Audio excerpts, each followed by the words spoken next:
Hello, everybody. I'm Jake Scott, and I did my digital community experience project on Brad Williams. He is a comedian who is a little person, and he is downright hysterical. There's a few things about him, like he doesn't hold back from whatever he's going to say. He's undersized, and he knows it. He emphasizes it. That's his main source for jokes. Like the title of his stand-up is actually called Fun Sized, and in the background there is it's a little candy bar that says Fun Size, and it's just his name on it instead of an actual candy bar. What I learned from this is that throughout his comedy shows, I learned that little people are angrier than Brad is. Brad and his culture of being a little person is totally different because he tends to look on the brighter side, where some little people tend to look on the more negative side of being a little person. I didn't really get uncomfortable because Brad is hilarious, and it's hard to watch his videos and get uncomfortable because you're always laughing. There's nothing that's going to stop you from at least smiling. Even though, during the one part of his stand-up, he talks about whenever you see a midget, you smile, you laugh. It just makes your day. He even considers giving midgets out to cancer patients just so they smile and laugh.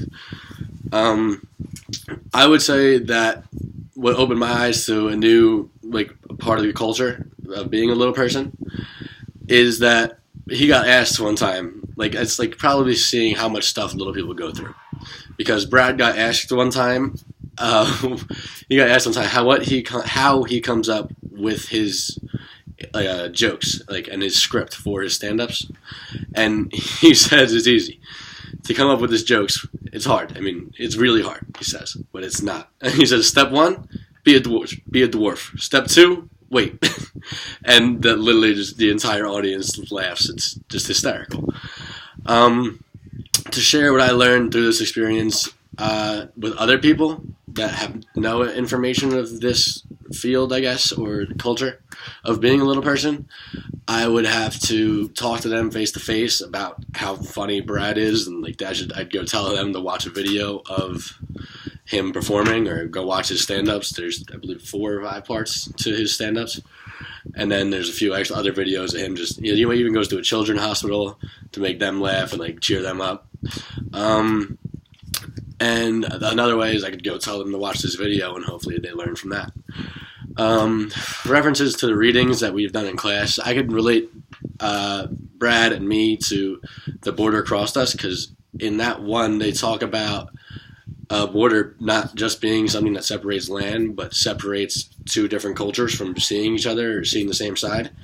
And that, I feel like there's an imaginary border between me and Brad, or an average person and a little person, because no one knows, you don't know what the other one's going through and stuff like that.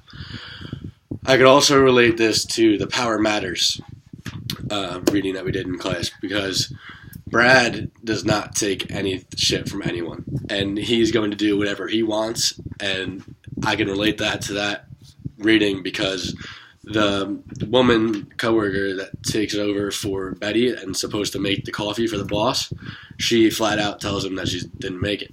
And she says that she knows that Betty normally does it, but she didn't do it. And I could see Brad really just not giving anything, any leniency. And I could see him just denying the guy the coffee too. So I could see that. And that's what I'm happy I did this community experience on Brad Williams, because I got to watch all of his videos on YouTube, and he's one of the most funny guys I've ever seen in my life perform. So thank you.